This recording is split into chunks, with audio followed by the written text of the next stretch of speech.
27 حوزەیران ئێوارەیەکی تراژیدی بوو بۆ هاوڵاتیانی نیشتەجێی بناری قەندیل کاتێک فڕۆکە جەنگیەکانی تورکیا با پاساوی هێرش بۆ سەر بارگاکانی پارتی کرێکارانی کوردستان لالۆفەکانی چیای کورتەک ئۆتۆمبیلێکی مەدەنیان کردە ئامانج و بەو هۆیەوە 3 هاوڵاتی مەدەنی شەهید بوون و 5 کەسی دیکەش بریندار بوون.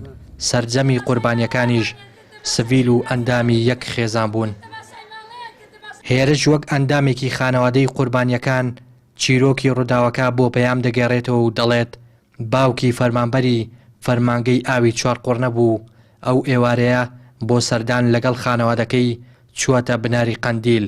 ئاشکراشی دەکات لا شوێنی باوکی ئەو ئێوارەیە کاری بەردانەوەی ئاوی بۆ ماڵان ڕایی کردووە لەگەڵ خانەوادەکەی نەچووەتە سەفەر.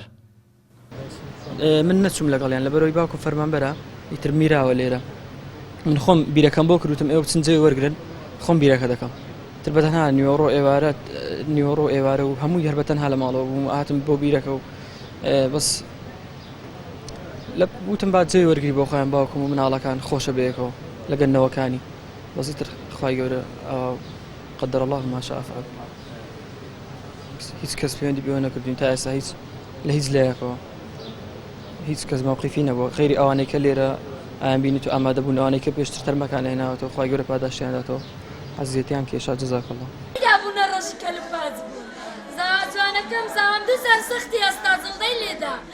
هاوڵاتیانی بناری قەندیل ڕووداوەکە بە کارەسات ناو دەبەن و ڕاشی دەگەێنن بەهۆی بەردەوامی و چەمبارە بوونەوەی بۆردومانەکانەوە ژیانیان لاژێر هەڕەشە و مەترسێکی جددیدایە. داواش دەکەن لایەنە پەیوەندیدارەکان بەهانایانەوە بچن.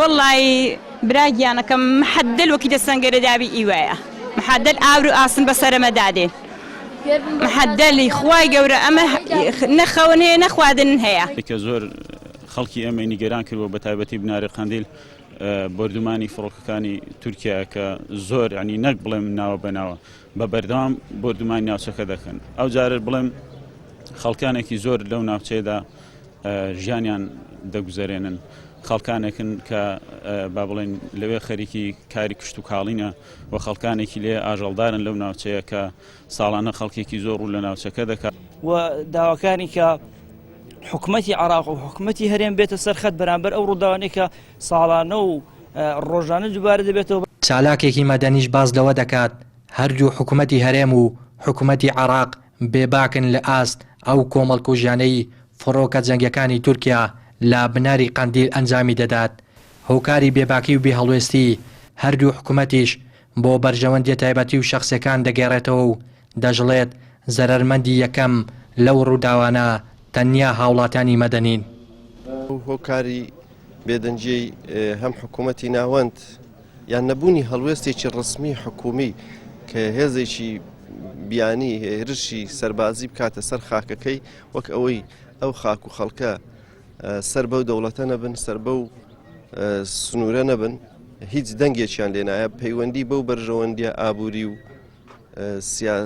دەستێوەردانانە هەیە کە تورکیا لە عێراق و لە باشووری کوردستانیدا هەیەتی و دەرکەوتووە کە بەتایبەت دەسەڵاتدارانی باشووری کوردستان بەرژەوەندی ئابووری و سیاسیەکانیان زۆر لە بەرژەوەندی خەڵکی کوردستان گەورەترە.